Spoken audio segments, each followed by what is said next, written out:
नमस्कार, आप देख रहे हैं प्रदेश का नंबर 1 और सबसे भरोसेमंद news channel India news Haryana. मैं हूं आपके साथ मेरी तोमर। फरीदाबाद मेट्रो में आपका स्वागत है। आपको दिखाते हैं स्मार्ट सिटी फरीदाबाद की हर तमाम बड़ी और आपसे सरोकार रखने वाली खबर।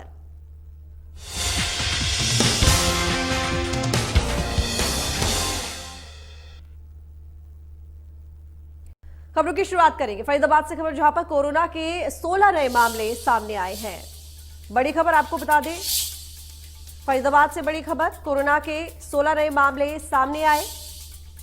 जिले का रिकवरी रेट की अगर बात करें तो 99.38% पर पहुंच चुका है और कोरोना को मात देने के लिए सावधानी जरूरी है। तो बता दें आपको, फरीदाबाद में कोरोना के 16 नए मामले सामने आए हैं और इसके साथ ही हिदायत दी गई है प्रशासन की तरफ से कि कोरोना से बचने के लिए, मामले कम करने के लिए, संक्रमण से बचने के लिए सावधानी की जरूरत है। तो आपको बता दें कि हालांकि पिछले कुछ दिनों में कोरोना के जो मामले हैं और संक्रमण है वो कम हो आए हैं और लगातार हम देख रहे हैं कि संक्रमण कम हो रहा है। हालांकि क्योंकि जो नया वेरिएंट है वो भी यहां पर डिटेक्ट हुआ है, तो ऐसे में सावधानी की जरूरत है कोरोना को मात देने के लिए। इसके साथ ही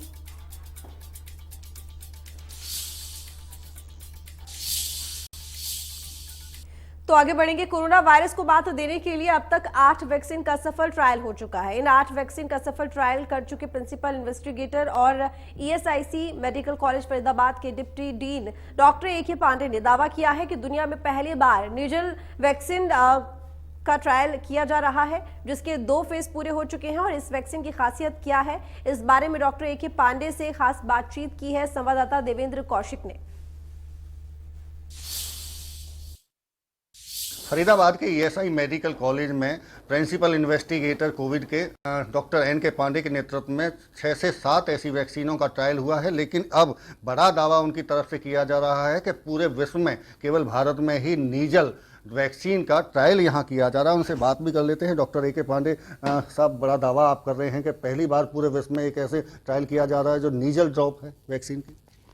देखिए, बिल्कुल, क्योंकि ये जो नेजल वैक्सीन को मैं क्यों बोल रहा हूँ कि एक तो ठीक है, पूरे वर्ल्ड में ये फर्स्ट होगा ऑफ इट्स काइंड, क्योंकि अभी तक जितनी वैक्सीन वो इंट्रामस्कुलर वैक्सीन दी गई, आईएम दी गई, जो एंटीबॉडी जनरेट करती है, चाहे वो कोवैक्सीन हो, कोविशील्ड हो, स्पुतनिक हो, चाहे other parts of the country mRNA vaccine हो, मॉडर्ना का वैक्सीन हो, सभी कुछ न कुछ अपने अपने थोड़ा सा रिलेटिव एफिकेसी थी। लेकिन इंडिया में भारत बायोटेक की जो ये आपको वेक्टर वायरस बेस्ड जो नेजल वैक्सीन आई है, इसको मैं बोल रहा हूँ कि ये फर्स्ट इन द वर्ल्ड और ये गेम चेंजर वैक्सीन साबित होगी, क्योंकि ये आपको लोकल इम्यूनिटी भी प्रोवाइड करेगी और सिस्टेमिक इम्यूनिटी भी प्रोवाइड करेगी, जो और कोई भी वैक्सीन पूरे वर्ल्ड में नहीं दे पाती। तो गेम चेंजर की जब आप बात करते हैं तो विश्व भर के लिए गेम चेंजर होगी या केवल भारत के लिए गेम चेंजर है? क्योंकि देखिए, मैं एक और इसमें जोड़ रहा हूँ कि आत्मनिर्भर भारत की तरफ भी हम आगे बढ़ रहे हैं और ये जब आप विश्व में दावा कर रहे हैं कि पहली ऐसी वैक्सीन है तो गेम चेंजर सभी के लिए है। नहीं, निश्चित रूप से देखिए, भारत अभी भी जो आप बोल रहे हो कि आत्मनिर्भर, ये जो कोविशील्ड जो इतने बड़े प्लेटफॉर्म पर बना, वो सिर्फ भारत ही नहीं, विश्व के काफ़ी पॉपुलेशन को, other part of the country को भारत ने वैक्सीनेशन में सपोर्ट किया है। कहीं भी वैक्सीन और नहीं था, इतना बड़ा पूरे वर्ल्ड में प्लेटफॉर्म नहीं है जो कोविशील्ड ने पूरे वर्ल्ड को वैक्सीन दिया है। तो मैं इसको इसलिए बोल रहा हूँ कि ये गेम चेंजर होगी, कि सिर्फ भारत के लिए होगी तो भी भारत में आ सकता है। हमें पूरे वर्ल्ड को पहले इरेडिकेट करना पड़ेगा, कोविड को कंट्रोल करना पड़ेगा, तभी कंप्लीट जाके कोविड हटेगा। अच्छा, अब मैं इसकी बात करता हूँ खासियत की। क्या खासियत है और कब तक इसके आने की संभावना है? देखिए, इसकी खासियत नाम से ही है कि ये इंट्रानेजल वैक्सीन है, तो इसकी खासियत तो इम्प्लीमेंटेशन। आपको देखिए कि कहीं भी वैक्सीनेशन कैंप लगाना होता है तो आपको वहाँ टेक्निकल पर्सन चाहिए, वहाँ आपको एक नर्सिंग स्टाफ चाहिए, एक टेक्नीशियन चाहिए जो आपको वैक्सीन को इंजेक्ट कर सके। ये वैसे ही है जैसे पोलियो ड्रॉप, हम लोग ड्रॉप में, ये नेजल ड्रॉप है। आप दोनों नेजल कैविटी में आप बस ये नेजल ड्रॉप दिए, जो कि कोई भी थोड़ी सी स्मॉल ट्रेनिंग के बाद आप बड़े बड़े कैंप ऑर्गेनाइज, तो एक तो हो गया इम्प्लीमेंटेशन बिकम वेरी इजी। दूसरा होता है खासियत कि ये लोकल इम्यूनिटी भी प्रोवाइड करेगा और सिस्टेमिक इम्यूनिटी भी प्रोवाइड करेगा। बाकी सारी वैक्सीन सिस्टेमिक इम्यूनिटी प्रोवाइड करते थे, ये लोकल नेजल कैविटी में भी आपको आईजीए फॉर्म करेगा और सिस्टम में जाके आईजीजी फॉर्म करेगा। सर, इसको अगर आसान भाषा में समझें कि फ़ायदा जिस तरह, 2 तरह से आप बता रहे हैं लोकल की, किस तरह से है ये? इसका देखिए, जैसे हम लोग पहले वैक्सीन लेते थे तो इन्फेक्शन होते थे, आपने कोविशील्ड कोवैक्सीन लिए तो ओमिक्रॉन में भी बहुत लोगों को वैक्सीनेशन के बाद भी इन्फेक्शन हुआ, निश्चित रूप से सीरियस नहीं हुआ, माइल्ड हुआ, पर हुआ। मतलब आप लोगों को ये इन्फेक्ट करा सकते हैं वैक्सीनेशन के बाद भी। ये इसमें एडवांटेज है कि आपको एक बार नेजल वैक्सीन लिए तो आप इन ट्रांसमिशन चेन को ब्रेक कर रहे हैं, माने आप इन्फेक्शन भी नहीं होगा और सिस्टमिक इम्यूनिटी भी प्रोवाइड करेगा। ये आम आदमी की भाषा में कि ये वैक्सीन के बाद आपको फर्दर इन्फेक्शन के स्कोप ऑलमोस्ट नील हो जाते हैं। बड़ा दावा कर रहे हैं सर आप? नहीं, ये है, ये देखिए एक्चुअली भारत को वैक्सीनेशन में एकदम फ्रंट से जा रहा है। आप अभी भारत को वर्ल्ड के टॉप लीडर्स जो वैक्सीनेशन में है पूरी वर्ल्ड भी जानती है, और बहुत सारी फार्मा कंपनी इसके लिए वो लॉबिंग कर रही है इसको कैसे रोका जाए, बट वो भारत तक रुकने वाला नहीं है। कोवैक्सीन ने प्रूव कर दिया, कोविशील्ड ने प्रूव कर दिया, कोर्बीवैक्स ने किया, और ये नया जो आ रहा है ये आप बोल सकते हैं इट्स ए यूनिक, इट्स आत्मनिर्भर गेम चेंजर वैक्सीन। मैं इसको इसलिए बोल रहा हूँ कि ये ट्रांसमिशन चेन को ब्रेक करेगा और ये आपको इम्यूनिटी भी प्रोवाइड करेगा। कब तक इसके आने की संभावना है?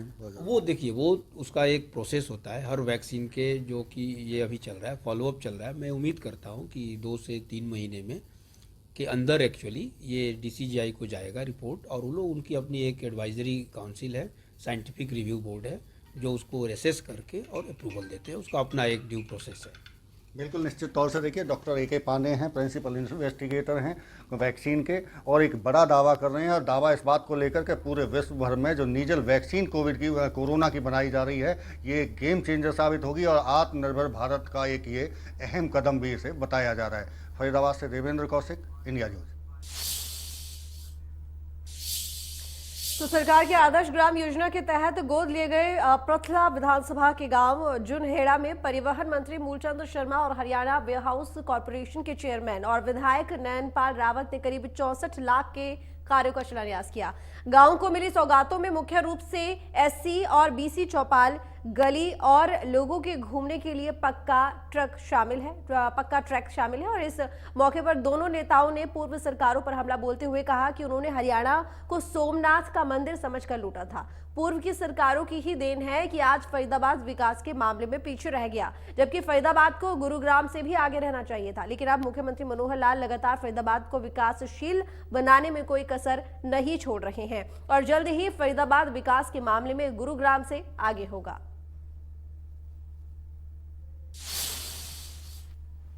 सामुदायिक भवन का उद्घाटन किया है। ये ग्रामीण विकास योजना के तहत जो मुख्यमंत्री ने गांव गोद लिया था जुनहेड़ा गाँव, और इस गांव में जो विकास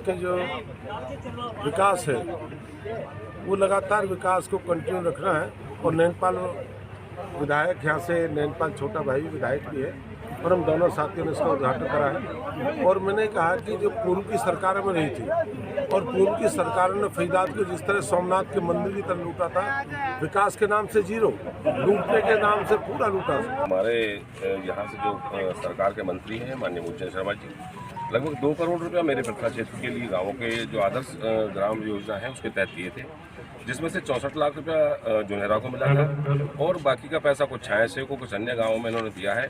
आज लगभग 64 लाख के काम को SC चौपाल है और रास्ते हैं, उनका शिलान्यास और उद्घाटन करने के लिए माननीय मंत्री जी यहाँ पहुँचे हैं। इंडिया न्यूज हरियाणा की तरफ से निजी स्कूलों की मनमानी को लेकर उठाए गए मुद्दे के बाद सरकार ने एक्शन लिया और सभी जिला शिक्षा अधिकारियों को किताब, कॉपी, ड्रेस स्कूल में ना बेचने के आदेश जारी किए हैं। इस मुहिम को लोगों ने लेकर इंडिया न्यूज हरियाणा का बहुत बहुत धन्यवाद किया, और इंडिया न्यूज हरियाणा इसी तरह आम लोगों के मुद्दों को उठाता रहे ताकि सरकार तक उनकी बात पहुंच सके।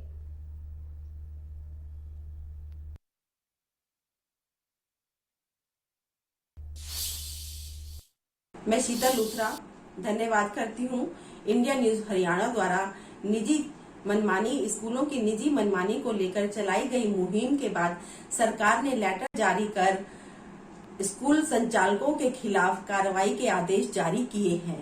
इसके लिए इंडिया न्यूज का बहुत बहुत धन्यवाद। इंडिया न्यूज की तरफ से हम लोग जनता की एक आवाज उठाते हैं, जो जनता के मुद्दों को उठाते हुए ताकि सरकार के कानों तक जनता की आवाज पहुंच सके, और भी मुद्दे हों उनको भी इंडिया न्यूज हरियाणा आगे तक लेके जाए ताकि सरकार तक हमारी मुहिम पहुंच सके।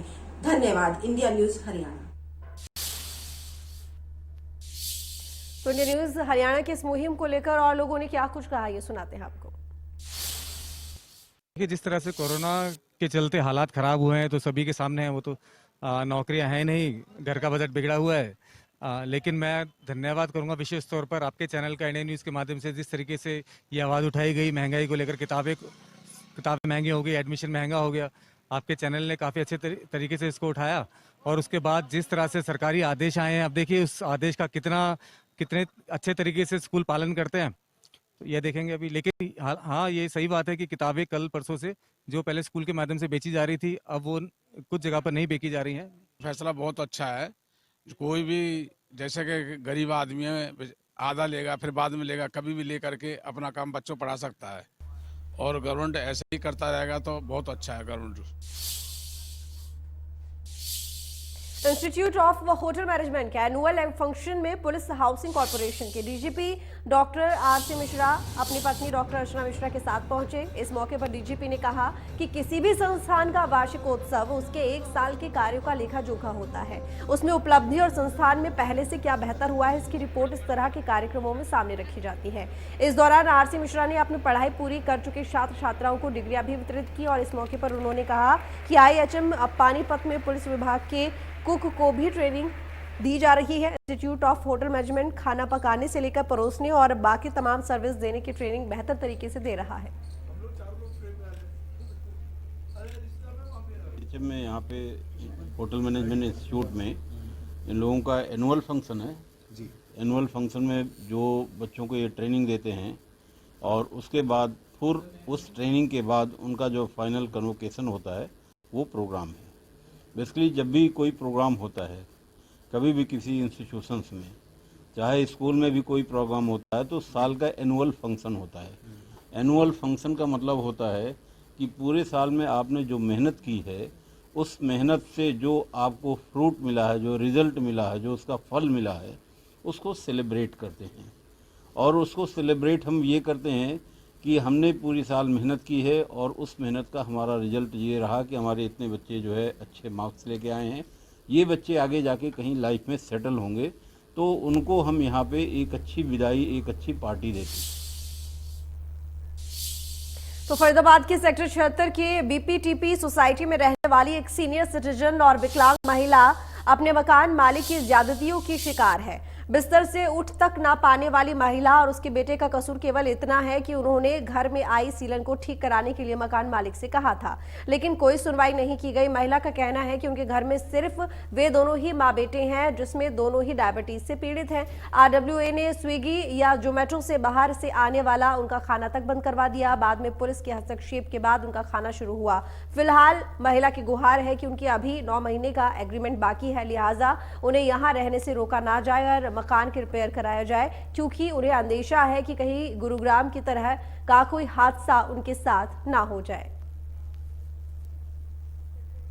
रिटर्न भी इस तरह के मेरे टांगे बिल्कुल सीज हो गई हैं। मैं टट्टी पेशाब भी, मैं अपना काम भी कुछ नहीं कर सकती हूँ, सब बेड पे ही। और मेरी सपोर्ट के लिए मेरा बेटा है और मैं हूँ, बस उसकी फैमिली नहीं है। हम घर में सिर्फ 2 ही जन रहते हैं। तो हम यहाँ पे 2-2.5 महीने हुए आए हुए, खाली ये फरीदाबाद इस PPTP कॉलोनी में।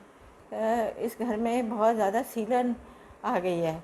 सीलन आ गई तो उसमें इतना सीलन आ गई कि फंगस आ गया और कपड़ों में भी, अलमारियों में, सब में फंगस आने लगा।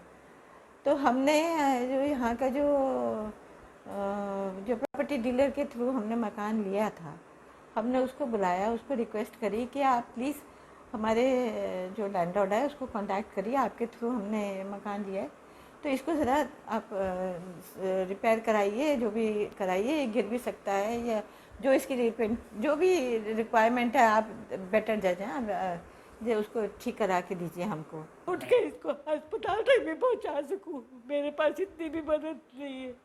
ये मेरा पेशाब की टट्टी कौन, मैं बताइए मैं क्या करूँ। मैंने फिर उनके हाथ पैर जोड़े, पुलिस को किसी तरह से बुलाया, 112 पे फ़ोन किया। आधा घंटे 1 घंटे बाद पुलिस आई।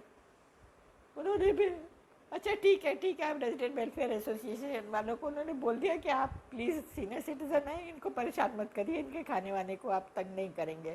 आज तीसरी बार जो लैंडलॉर्ड के लोग आए हमें मारने के लिए, वो चाहते हैं इलीगली खाली कराना। क्यों रहने आए थे यहाँ पर? हम एग्रीमेंट हमारा साइन हुआ ये जनवरी के अंत में, और आज सिक्योरिटी दिया, सब कुछ दिया। 2 महीने तो इनके पास पड़ा होता है जी पैसा, और उसके बाद कोई जब हमने गलती कर दी इनको ये बताकर कि जी ये सिलन लगी हुई है, सिलन से फंगस हो गया और हमारा इतना नुकसान हो गया है, तो उसके बाद ये होली का पहले बहाना मारते गए। उसके बाद अब आपने देखा अपने आप, अब सिचुएशन बहुत ख़राब हो गई है और आपको मदद। महंगाई के मार ने लोगों की कमर तोड़कर रख दी है। आए दिन महंगाई आसमान छूती नजर आ रही है। सब्जी के दाम भी आसमान पर हैं। प्याज को छोड़कर बाकी सभी सब्जियों में 10 से लेकर 20 तक की बढ़ोतरी प्रति किलो के हिसाब से हुई है। इसके अलावा मंडियों में लोगों की भीड़ भी कम हो रही है। महंगाई लगातार बढ़ती जा रही है और सब्जियों के दाम भी इसमें पीछे नहीं है। आप देख सकते हैं, हम यहाँ बल्लभगढ़ की जो सब्जी मंडी है वहाँ पर हैं। तमाम जो सब्जियाँ हैं वो यहाँ पर बिक रही हैं, लेकिन मंडी का नज़ारा भी मैं आपको दिखा दूं कि पहले मंडी में जो भीड़ हुआ करती थी अब बहुत कम नज़र आती है। सुबह का समय है, लेकिन इस समय जब मंडी भरी रहती थी और अब ग्राहक भी कम है, और कहीं ना कहीं जो सब्जियों पर महंगाई बढ़ रही है उसका असर यहाँ पर होता हुआ दिखाई दे रहा है। दुकानदार है हमारे साथ, इनसे जान लेते हैं। सब्जी विक्रेता, क्या नाम है आपका? मेरा नाम श्याम सुंदर है, बल्लभगढ़ मंडी से। श्याम सुंदर जी, सब्जियों की बात करें तो कितने मतलब बढ़ी हैं सब्जियों पर दाम? देखो, पहले बैंगन का रेट 30 रुपये किलो था, आज 50 रुपये किलो बैंगन है, और घिया का रेट भी 30 रुपये किलो था, आज 40 रुपये किलो घिया है, 10 रुपये किलो के उसमें घिया। और तोरी पहले 70 रुपये किलो थी, आज 90 रुपये किलो तोरी का रेट है, और सेम पहले 50 थी, आज 60 रुपये है। और नींबू में पैसे कम हुए हैं, पहले 250 था, आज 200 रुपये किलो है। और टिंडा पहले 100 रुपये था, आज 130 रुपये किलो है। और शिमला मिर्च 70 रुपये किलो थी, आज 90 रुपये किलो है। फूल गोभी 50 रुपये थी, आज 80 रुपये किलो है, 30 रुपये की बढ़ोतरी हुई है इसमें। और मटर भी महंगी हुई है 10 रुपये। और बीन्स पहले 50 रुपये थी, आज 70 रुपये है। मटर पहले 50 थी, आज 70 रुपये है। हाँ, मिर्च का रेट कम हुआ है, पहले 80 रुपये थी, आज 60 रुपये है। नींबू की बात करें, नींबू भी काफ़ी महंगा था। पहले नींबू काफ़ी महंगा था, बाकी नींबू का रेट डाउन हो गया है, 50 रुपये अब। सेम है, गोभी है, घिया है, इन पर सब पे बढ़े हैं। हाँ, सब पे रेट बढ़े हुए हैं इन पे। घिया है, करेला है, गाजर है, पीली गाजर है, और खीरा है, इन पर सब रेट बढ़े हुए हैं 20-20 रुपये। पहले 50 रुपये किलो थे, यानी 20 रुपये की बढ़ोतरी हुई है इनमें सब में। एक और बात करें, पहले जिस तरीके की सब्जी मंडी में ग्राहक बहुत दिखाई देते थे, लेकिन अब इसका कोई असर पड़ा है क्या महंगाई? ये CNG पेट्रोल बढ़ने के कारण बहुत प्रभाव पड़ा है, महंगी जिससे सब्जी हुई है। पहले बहुत सस्ती थी, अब 20-20 रुपये किलो डिफरेंट बहुत हुआ है, इसलिए काफ़ी ग्राहक कम दिखाई देते हैं। मतलब दुकानदारी फर्क? हाँ, दुकानदारी बहुत काफ़ी। कितना फ़र्क मानते हैं? 40% प्रभाव पड़ा इस पर। तो 40% का फ़र्क दुकानदारी पर पड़ा है, कहीं ना कहीं जो सब्जी महंगी हुई है। पृथला के गांव फतेहपुर में खाली पड़े खेतों में आग लगी और आग लगने से ग्रामीणों में हड़कंप मच गया। फसल कटने के बाद खेत में पड़े गेहूं के अवशेष में अचानक आग लग गई। आग लगने के कारणों का पता नहीं चल पाया है। पुलिस मामले की जांच कर रही है।